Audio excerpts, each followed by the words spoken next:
మకర రాశి వారికి ఈ వారం మధ్యస్థ ఫలితాలు గోచరిస్తోంది. అష్టమాధిపతి అయిన రవి ద్వితీయంలో ఉన్నారు.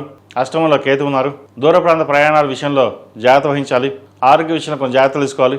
వృత్తి ఉద్యోగ పరంగా సానుకూలంగా ఉంటుంది. వ్యాపార పరంగా కూడా సానుకూలంగా ఉంటుంది.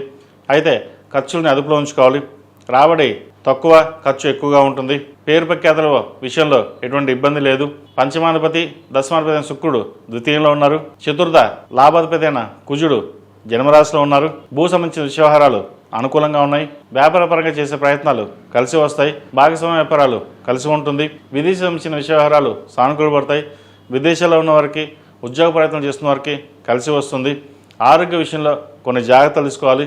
అదేవిధంగా సాఫ్ట్వేర్ రంగంలో ఉన్న వారికి, టెక్నికల్, అడ్మినిస్ట్రేషన్, రియల్ ఎస్టేట్ రంగంలో ఉన్న వారికి కాలం అనుకూలంగా ఉంటుంది. ఏదైతే కొత్త వ్యాపారం ప్రారంభిద్దాం అనుకుంటున్నారో ప్రస్తుతానికి అది వాయిదా పడుతుంది. ఉన్న ఉద్యోగంలోనే స్థిరంగా ఉండాలని నిర్ణయించుకుంటారు. వ్యాపార విషయం జోలికి కొంతకాలం పక్కన పెట్టి ఉద్యోగమే చేసుకోవడం మేలని ప్రయత్నాలు ప్రారంభిస్తారు. అదేవిధంగా ద్వితీయంలో రవి, బుధ, శుక్రుడు, రాహు ఉన్నారు. కుటుంబ స్థానంలో, ధన స్థానంలో రూపాయి ఇలా వస్తుంది, అలా ఖర్చు అయిపోతుంది. ఎంత కష్టపడ్డా కూడా ఫలితం మనకి ఏం ఉండట్లేదే అన్న భావన కూడా ఉంటుంది. సహోదరుల మధ్య విభేదాలు వచ్చే అవకాశం గోచరిస్తోంది. ఏదైనా సరే సామరస్యంగా ఉండి మెలగడం అనేది చెప్పదగినది. సంతాన సంబంధించిన వ్యవహారాలు కావచ్చు, జీవిత భాగస్వామితో కావచ్చు, ఏదైనా మాట్లాడేటప్పుడు ఆచితూచి వ్యవహరించాలి. ఈ రాశివారు ఉద్యోగంలోనూ వ్యాపారంలోనూ స్ట్రెస్ అధికంగా ఉంటుంది. కొన్ని విషయాలు గోప్యంగా ఉంచి ముందుకెళ్ళడం చెప్పదగినది. అన్ని విషయాలు అందరితోనే షేర్ చేయడం వల్ల నష్టపోయే అవకాశం లేకపోలేదు. ఈ రాశిలో నిర్మించిన విద్యార్థులకు కాలం అనుకూలంగా ఉంది. విద్యకు సంబంధించిన వ్యవహారాలు సానుకూలపడుతుంది. ఆరోగ్య సమస్యలు వెంటాడుతుంది. వాటి విషయంలో జాగ్రత్త వహించండి. ఈ రాశిలో నిర్మించిన స్త్రీలకు వృత్తి ఉద్యోగాల పరంగా, వ్యాపార పరంగా సానుకూలంగా ఉంటుంది. దూర ప్రాంత ప్రయాణాలు చేసేటప్పుడు కొన్ని జాగ్రత్తలు తీసుకోవాలి.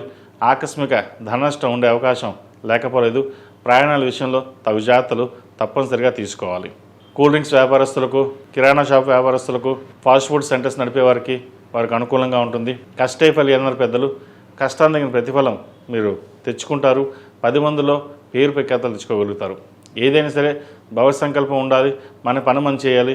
ఆ భగవంతుడే మనకి ఇవ్వాలి. మనకి ఎవరు పెట్టవలసిన అవసరం లేదు. నా కష్టాన్ని నేను పడతాననే భావన ఎక్కువగా ఉంటుంది. అయితే జీవిత భాగస్వామితోటి గొడవలు వచ్చే అవకాశం లేకపోలేదు. వాటి విషయంలో జాగ్రత్త వహించండి. ఈ రాశివారు ప్రతిరోజు ప్రతినిత్యం ఓం నమః శివాయతో దీపారాధన, అదేవిధంగా సుబ్రహ్మణ్య స్వామి అష్టకం పఠించడం చెప్పదగిన సూచన. ఈ రాశిలో జన్మించిన వారికి కలిసి వచ్చే సంఖ్య 5, కలిసి వచ్చే రంగు నేవీ బ్లూ. ఏదైనా పని మీద బయటికి వెళ్ళినప్పుడు సోమవారం కానీ శుక్రవారం కానీ వెళ్ళండి. మంచి ఫలితాలు సంప్రాప్తిస్తాయి.